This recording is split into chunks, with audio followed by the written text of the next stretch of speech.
Hello, this is Mili Ponce from Social Sunburn, and today we're going to have an interview with Devina Popat from TrendTechTrade.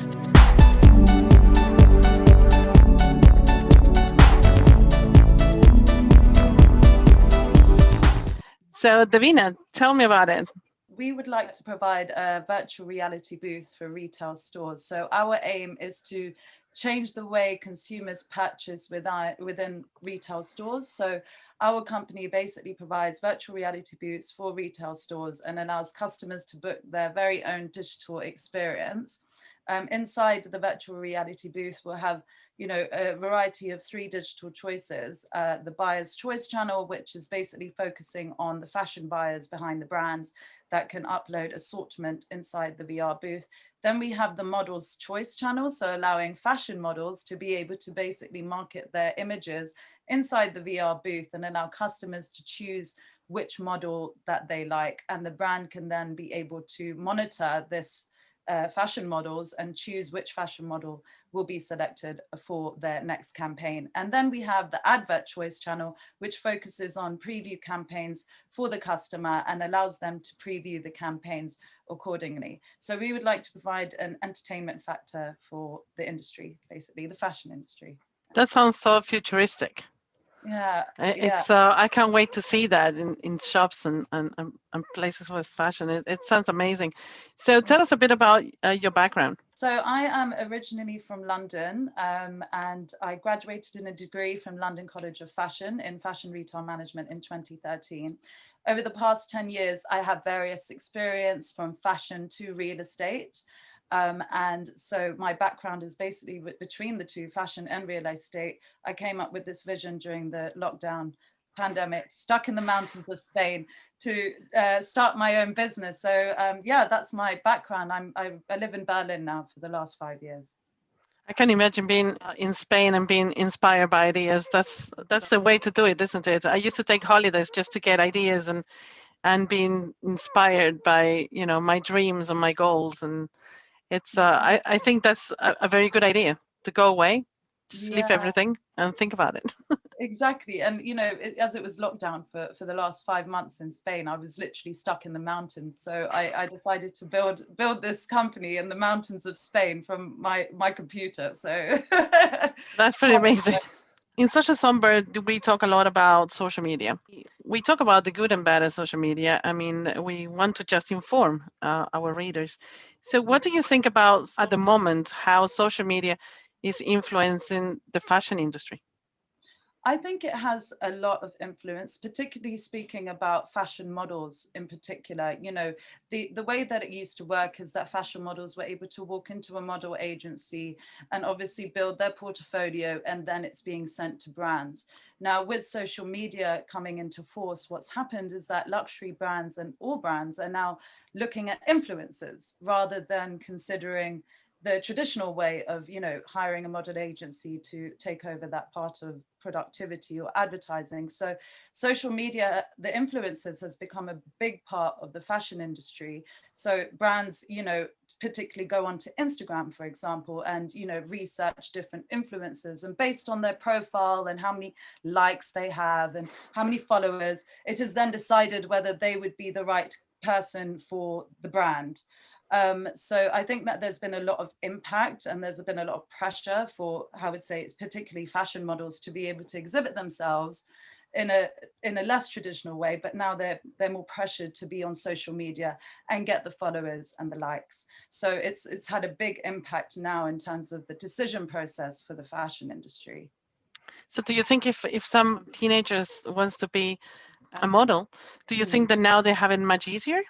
No, I think it's a lot harder. And that's particularly based on the fact that influencers are now the main priority in the industry. So your typical teenager that wants to obviously do modeling, etc., will now go and post onto Instagram or other platforms to get shown, rather than going to a traditional model agency to build their portfolio and go and do photo shoots outside and then obviously present it to the brand. So yeah, it's definitely been a huge change. It's been a pressure on teenagers, I would say. And how do you think it affects their mental health? I think it affects it a lot, particularly based around, if, for a typical teenager to then go onto, Instagram and see all these influencers, publish their posts and their kind of photo shoots. They're working around being more, I would say, body conscious or, pressured to look like different from this particular influencer. So I think there's a lot of pressure in that as well, that content being looked at from a different way, because they, you browse the whole of Instagram and you've got so many influencers that teenagers feel this pressure of, I want more followers, I want more likes, what am I going to do to get there? Yeah, that's very true. What do you think about how teenagers are using it just to, again, to get influencers? For example, I was asking the other day a very young boy, and he said, I said to him, what do you want to be? Like, what career do you want to go for, or trade? And he said, I want to be a YouTuber. Yeah. So this is kind of like being an influencer has become kind of a career. That's where the differentiation comes in. The teenagers they wouldn't have thought about that before. Like, with technology advancing and social media platforms getting a lot more bigger, as one would say, there's this pressure from that part as well. So now, thinking about the positives, I've seen lately that many brands are choosing to have models that are a little bit more curvy. Yeah. And do you think that's something that is going to become more common, or do you think that we're going to continue seeing these skinny models?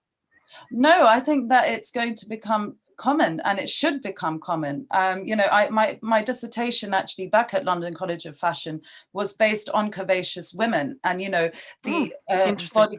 Yeah, and the effects that the typical model and the typical stigma of being skinny in the fashion industry will have to change over the years. So the industry is already touching on that, and that is the natural woman. So I think they're definitely going to be expanding in that field, and they should.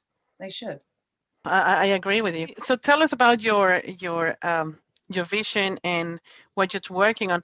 Is it in beta? Is it going to be soon done, or is it just starting? So when can we actually get to see it being used? So we're looking at officially launching of Q2 next year in some shopping centres, which I can't give the names right now. Just for Excellent. confidentiality reasons, but we are looking at Q2 of next year, and we've already tested our prototype. We sent out virtual videos to 2,500 millennials across 2 top fashion universities, and the feedback was amazing. We had a lot of the millennials saying, we want to see this exhibited inside a retail store. We would spend 30 minutes exploring the various channels inside the retail booth, and also the fact that they're part of the decision process, so that's the stage we're at. We're at the stage where we're now pitching, so with the hope that it all wraps up, we're looking at Q2 of 2021. That's amazing. I mean, I can really see how that can be a massive success. So did you started all this alone, in the sense of, do you have a business partner, or is just all your idea and your hard work? It's my whole work. It's my own idea, yes. And I started it alone, in the mountains in March of 2020, and, building on that project now. And, it goes as far as my background, because, with technology, and I wanted to be a buyer when I was younger. So I was able to put all the knowledge I had together and just create something that is unique. And with retail stores closing now on a global scale, I think it's important that there's something like this to digitalize stores, to keep their presence rather than just being online, That's amazing. And what would you say? I mean, it's amazing that you started all these alone. Most people try to talk to a friend and go together, and it's kind of scary to do things alone sometimes. Yeah. So what would you say was the biggest challenge, like mentally for you?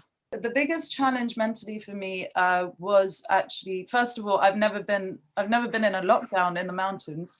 So I guess for me, it was very strict. It was military out there. We weren't allowed out anywhere. We weren't even allowed out, for a walk or anything. So, it was very interesting to be in just that one space. And, I think the challenge for me was knowing that, okay, these next 3 months this is what I'm going to be doing, and I'm not going to be, exploring Spain or going down the mountains or anything like that. So I think the challenge for me was to build it in the way to sell it, you know, and through that, I think the challenge was the website and, you know, my coding skills, which I now have, you know, I've taken the time to do a course. So now I'm very familiar with the coding aspect. So I think putting it all together with just a computer and in the middle of the mountains was a challenge because, you know, essentially it's like being in jail for 3 months. So I can imagine that. Well, not a bad place to be in jail, let's put it that way. no, exactly. Got some nice views in the sun, just can't touch the sea. So, you know. Yeah. So when I finished university, it was all about who gets the first job and getting a great job and how much you're going to earn and, you know, what else could you study to earn more. It was a very different mentality than what I see now, and more in the Web Summit is so many young people that they just even finished school, not even university, and they want to be entrepreneurs, and they're so motivated. But what about the ones that they take the choice of, nothing wrong with having a job, but taking the choice to have a job just because they fear being entrepreneurs? So to that ones that really have a great idea, they really have a lot of dreams on being entrepreneurs, but they think this is not for me. I don't know anything about business. My parents were in business people. I mean, I hear these discussions about my family, you know, nobody's an entrepreneur. I don't know about entrepreneurship. I didn't study business. Some people think that you have to study business to make a business. What would you say to these young people that have all these fears inside, even though they have great ideas? I think it's take the initiative and go for it. You know, the best thing to do is to always try. And, you know, as they say, you don't know until you try. So, you know, any young people that do have, you know, aspirations or visions to be an entrepreneur, I would say the vision that you have, write it down, you know, and go from there. Obviously an experience for anyone, and again with young people, and I think it's taking risks, you know, and trusting yourself and your vision and your idea, and definitely writing it down. I think writing down really makes a difference, you know, when you put it on the pen, onto the paper, you know, you'll then officially know that this is what I'm going to try and do. And yeah, I would say you don't know until you try, so go for it. Excellent.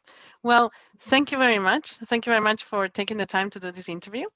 And I would love to have an interview with you maybe after you launch it. So you can tell us all Yes. about the launch, and maybe in a year after your launch to follow up your success. I'm sure you will be very successful. Thank you so much. And thank you for interviewing me Thank you. today as well.